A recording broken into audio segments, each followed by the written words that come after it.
This is about light. What does it do? How does it work? And what does it say?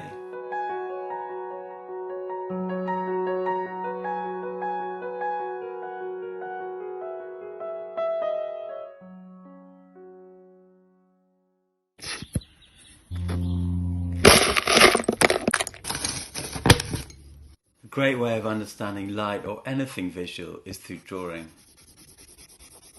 Light doesn't exist without dark. One isn't visible without the other. So to bring light into a drawing, you have to go dark first. And the darker you go, the lighter the light will appear. And in order to really understand light, you have to come out into nature. I think it's the immediacy of drawing that makes it so engaging. It seems to help condense and simplify it, so you can really get to the nub of something.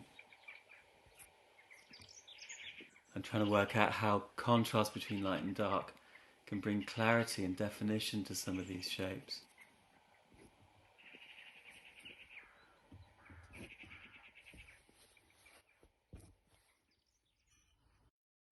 I'm back in the studio now, and I want to explore how light and dark can bring solidity to forms. You can see here the cube drawn in a linear way. It's transparent. And now drawing with light and dark added in, you can see how it's suddenly thrown into really solid three-dimensionality. On the left here is a drawing by Constable, and even a very complex object like a tree with all its details and intricacy. The rules still apply. You've basically got a very solid object which has a light, a mid and a dark.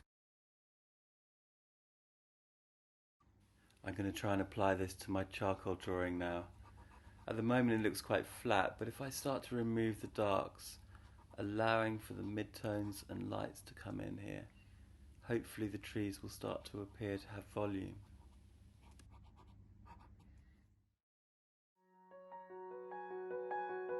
Drawing is a form of visual thinking that gives us access to knowledge about the world and ourselves in a way that cannot be achieved by any other means, and it provides a crucial foundation for painting.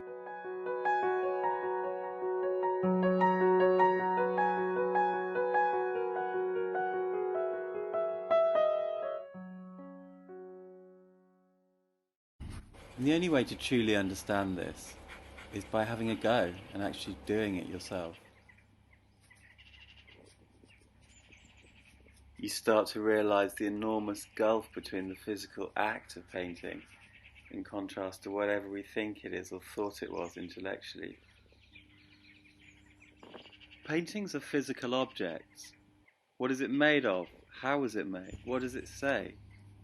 The only way of getting near to answering these questions is to learn through physical experience like this. It tells us more about what painting can give us.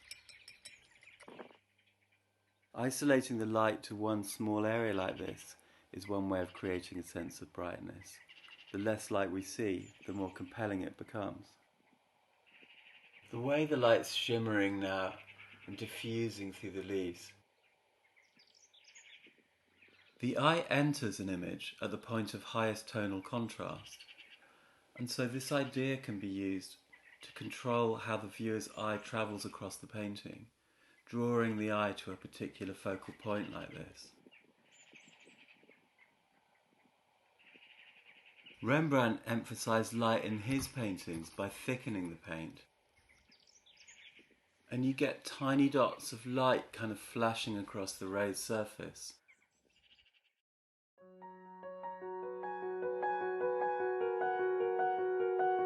So this reminds us that the experience of light and what it can bring can be found in many different ways. And there are so many brilliant examples of all of these different ideas about how light works in the amazing Ashmolean collection.